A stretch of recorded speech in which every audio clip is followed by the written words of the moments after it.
3.4 Motivation. There are three main theories of motivation. Trait, which is an individual's characteristics which determine how much motivation you have. This is believed that you were born with it. Then there's social learning theory, is when the environment and the people you surround yourself with affect how much motivation you have. And then there's a mixture of the both, which is the interactionist theory, which contains elements of the trait and social learning theory. It is down to personal factors, for example, your specific needs as a person, and the situational factors, for example, the style in which your coach teaches you. Daisy is in the girls' football team, however she rarely gets picked for the team anymore due to recent lack of form. She now feels that she shouldn't bother trying as the team is purely picked on the best performers, and she doesn't feel good enough. Because of this, she doesn't enjoy training, as this is where selection is made. The attribution theory is based on the idea that an individual's motivation levels are determined by how a person can interpret events and the way in which they react. There are two forms to this theory, either internal, when you behave in a way because who we are as a person. This is determined by personality. For example, we attribute the chosen behaviour of a person to their ability, personality, motives or beliefs. External is when our behaviour is changed down to a certain situation or event in which we may not be able to control, for example, luck. Daisy shows internal parts of this theory, as a little setback has caused a decrease in effort, and as a result her ability levels have not changed but are not consistent enough to be in the first team as she hopes to be. Daisy's recent lack of form, the persistent setback of not being picked for the team, it has meant that she has developed learned helplessness. Repeated failures or disappointment often lead to the belief that failing is inevitable in certain situations, just like Daisy believes. This leads to the feeling that the outcome is uncontrollable. According to the achievement motivation theory, Daisy is a person who needs to avoid a failure or NAF.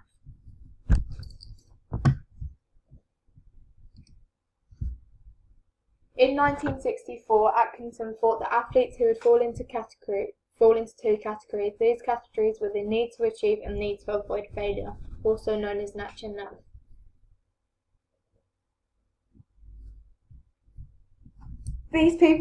NAF people tend to avoid challenges because they do not want to deal with failure, and therefore they can be easily dissuaded from taking part.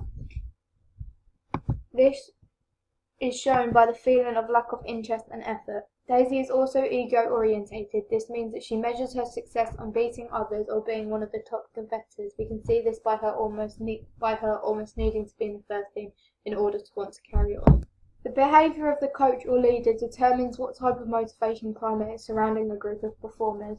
What they judge as the most important value in sport, whether that's always winning or personal development, is fundamental as to how performers will react.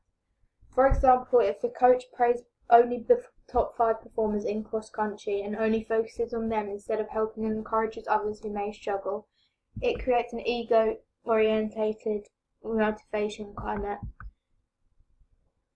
and creates a sense to those performers who are not in the top 5 that they are not good enough and may end up hating sport. Also, the environment itself affects the motivational climate. For example, the weather, facilities, music, public area.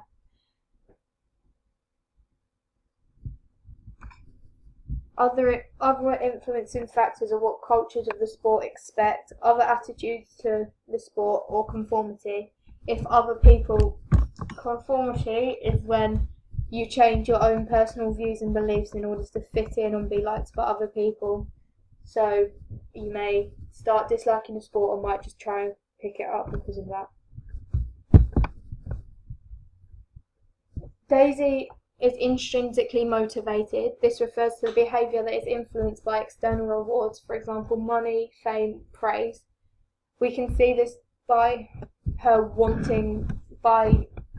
extrinsic motivation being getting in the first team, as this is getting praise and kind of not fame, but like a good reputation at college. In a person with a fixed mindset like Daisy, they believe that the basic qualities, for example talent and intelligence, are traits which are unchangeable. And as a result, instead of trying to change and improve by putting a lot of effort in, they simply just document their talent. Daisy has a fixed mindset because of the setback she has faced and not being selected for the team. She decided to not try anymore, as she cannot see a way of improving to become better in order to get in the first team. Alfie always comes in the top 5 cross-country for his school. He always gets praised for his running. However, recently, due to a lack of interest in the sport, his teachers are only starting praising people at a lower level to Alfie. Therefore, Alfie doesn't feel the need to try as hard as he's not receiving praise, but he is determined to beat his personal best.